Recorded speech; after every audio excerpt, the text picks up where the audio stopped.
To revision with एमएनजे। आज का अपना टॉपिक है network theorem. Question number first, Thevenin's theorem क्या है, उसके बारे में आप क्या जानते हो।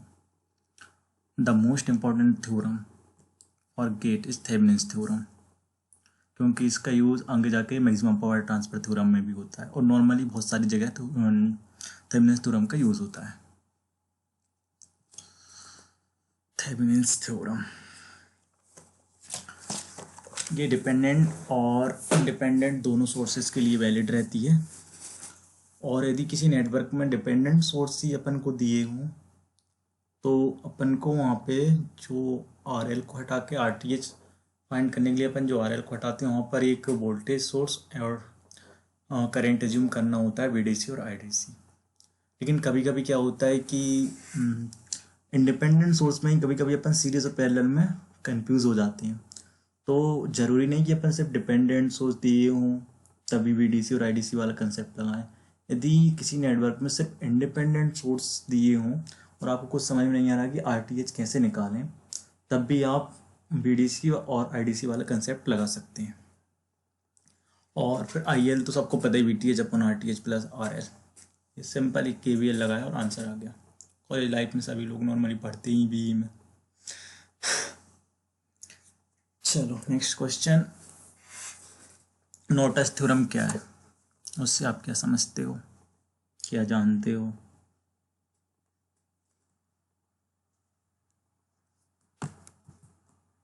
नॉर्टन थ्योरम सिंपल सी थ्योरम, और नॉर्टन थ्योरम का बिना यूज किए भी अपन आईएन की वैल्यू मतलब शॉर्ट सर्किट करंट की वैल्यू पता कर सकते हैं।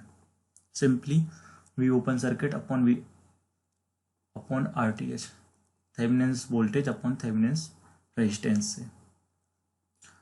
जो नॉर्टन्स करंट रहता है वही अपना एमीटर करंट रहता है। मतलब जो एमीटर अपना करंट मेजर करता है ना, वो नॉर्टन्स करंट ही होता है, उसको अपन शॉर्ट सर्किट। ऐसे ही जो ओपन सर्किट वोल्टेज रहता है वो अपना वोल्ट मीटर का वोल्टेज रहता है।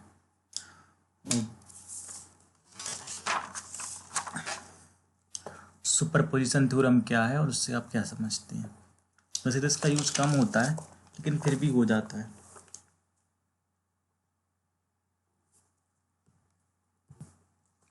सुपरपोजिशन थ्योरम, ये जो थ्योरम है इसको अपन पावर मेजर करने के लिए यूज़ नहीं कर सकते, क्योंकि जो पावर रहता है ना वो नॉन लीनियर क्वांटिटी होती है, जबकि जो सुपरपोजिशन थ्योरम है वो लीनियर चीज़ों के लिए वैलिड रहती है। और एक कॉमन पॉइंट वो बताना चाहूँगा, Thevenin's Norton superposition and maximum power transfer theorem के लिए ये सारी की सारी जो थ्योरम है वो लीनियर नेटवर्क के लिए वैलिड है, बायलैटरल नेटवर्क के लिए वैलिड है, और डिपेंडेंट एंड इंडिपेंडेंट जो कोई सा भी सोर्स हो दोनों सोर्सेस के लिए वैलिड है। अब इसके बाद जो क्वेश्चन है वो मैक्सिमम पावर ट्रांसफर थ्योरम, उससे आप क्या समझते हैं और वो इम्पोर्टेंट है।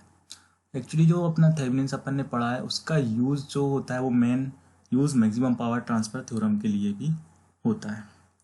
और मैक्सिमम पावर ट्रांसफर थ्योरम से आप क्या क्या समझते हो, उसकी कंडीशंस, लोड वेरिएबल होगा तो क्या होगा, सोर्स वेरिएबल होगा तो क्या होगा, और यदि कॉम्प्लेक्स हो लोड तो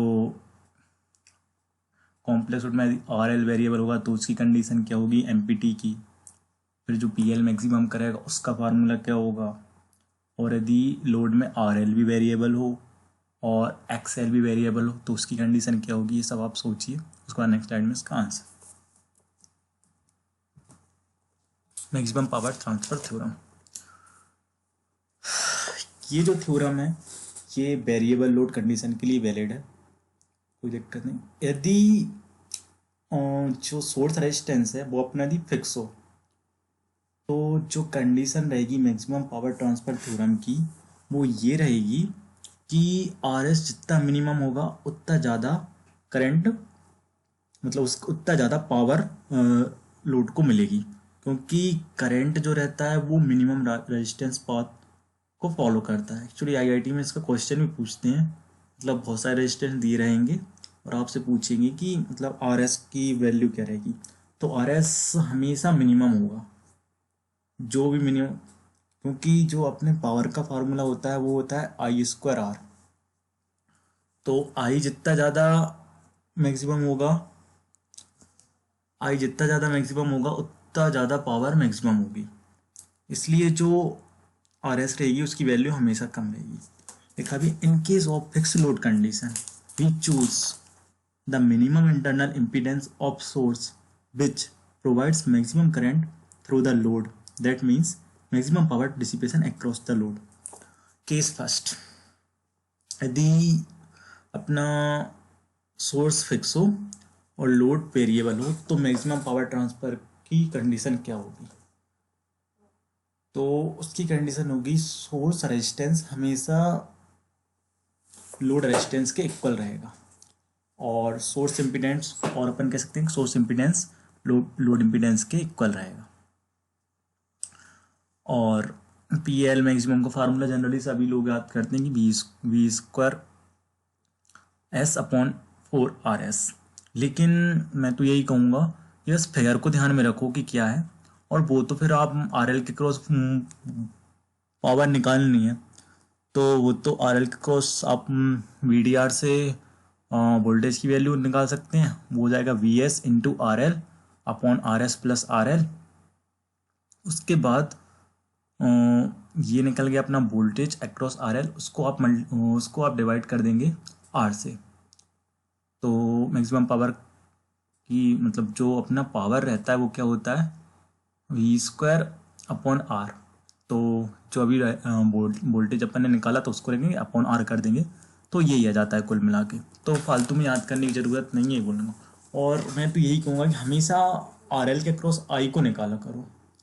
आई को निकालने से क्या, आगे के जो 3-4 केसेस वगैरह भी हैं तो उसमें भी हेल्प हो जाएगी, क्योंकि वहाँ पर जो लगती है वो आई आर एम एस लगता है।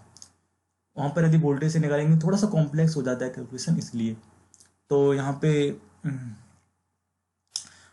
आई निकाला, आई तो simply V S upon R S plus R L हो जाएगा। उसके बाद आई स्क्वायर आर एम एस, तो इसका स्क्वायर कर दो, आई स्क्वायर इंटू आर एल कर दो, सिंपली आंसर आ जाएगा। चलो, इसके आगे जो 3 केसेस हैं, मतलब एक्चुअली केसेस तो बहुत सारे रहते हैं, कभी आर एल वेरिएबल कभी एक्सर वाला, लेकिन मैंने सिर्फ 4 केसेस में इसको वो किया है, समझाने की कोशिश की है। चलो सोचिए वो 4 केसेस क्या होंगे।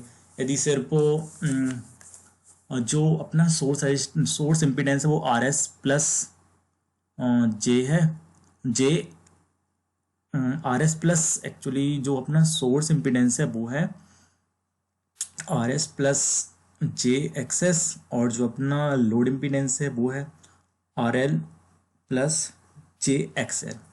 तो फिर उसकी कंडीशंस क्या होंगी क्या नहीं। केस नंबर फर्स्ट, यदि सिर्फ आर एल वेरिएबल हो। केस नंबर सेकेंड, सिर्फ आर एल वेरिएबल हो और एक्सएल भी हो लेकिन वो वेरिएबल ना हो। केस थर्ड, सिर्फ एक्सएल वेरिएबल हो, आर एल वेरिएबल ना हो। केस फोर, आर एल और एक्सएल दोनों वेरिएबल हो। केस फर्स्ट तो नॉर्मली अपन पढ़ चुके हैं कि आर एस मतलब यहाँ पर जो जे की मतलब जे की टर्म है वो एब्सेंट है, जे एक्सएल और एक्स आर वाली एक्सएल और एक्सेस वाली जो टर्म है वो 0 है, तो अपन 0 लेके सिंपली केस फर्स्ट वही है जो अभी अपन ने पढ़ा था। तो मैं तो यही करूँगा, जो मैंने वहाँ पे फार्मूला लिखना वी स्क्वायर अपॉन 4 RS, तो उसकी जगह यूज़ यही करना I square R M S into R. अब अपन सेकेंड कंडीशन को ना पढ़ के सीधा थर्ड कंडीशन पढ़ते हैं। थर्ड कंडीशन क्या है, आर एस प्लस जे एक्स, ये अपना सोर्स इम्पीडेंस है, और जो जेड एल है वो दिया है आर एल प्लस जे एक्सएल, और इसमें सिर्फ एक्सएल वेरिएबल है, बकाया अदर क्वांटिटीज क्या है, कांस्टेंट। तो सिर्फ यदि एक्सएल वेरिएबल हो तो उसकी कंडीशन रहेगी XL plus XS is equal to 0। Condition for maximum power transfer यही रहेगी। तो XL plus XS is equal to 0, तो एक्सएल की जगह माइनस ऑफ एक्सएस पुट कर दो और आप पता करो पी एल मैक्सिमम। तो पी एल मैक्सिमम का फार्मूला आप हमेशा I square R M S into R L लगाना, क्योंकि I square R M S तो आई आर एम एस निकाल लेना, उसका स्क्वायर करके आर एल हमेशा मतलब सभी जगह पे वैलिड है। लेकिन कभी कभी बी एस निकालने के चक्कर में कंफ्यूज हो जाते हैं लोग। और थर्ड कंडीशन अब अपन पढ़ेंगे सेकंड कंडीशन। उसमें जो इम्पीडेंस है वो अपना आर एस प्लस जे एक्स एस, और जो लोड का इम्पीडेंस है वो आर एल प्लस जे एक्स एल। इसमें सिर्फ आर एल वेरिएबल है, तो जो आर एल की वैल्यू रहेगी वो रहेगी under root of R S square plus X L plus X S का होल स्क्वायर।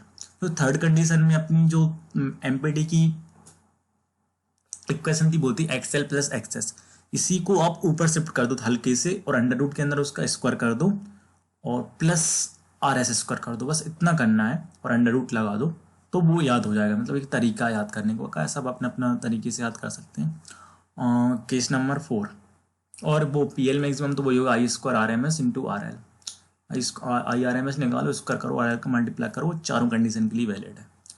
केस नंबर 4, इसमें एक्चुअली मैं लगाना भूल गया। इसमें जो इम्पीडेंस तो अपन को दिया है आर एस प्लस जे एक्स एस, और जो अपना लोड इम्पीडेंस है वो है आर एल प्लस जे एक्स एल। इसमें आर एल भी वेरिएबल है और एक्स एल भी वेरिएबल है, ये मैं थोड़ा सा उसमें नोट करना भूल गया मेरी शॉर्ट नोट्स में। तो आर एल और एक्स एल इसमें दोनों वेरिएबल हैं, तो कुछ नहीं करना, जो जेड एल होगा वो जेड एस का कॉन्जिगेट होगा।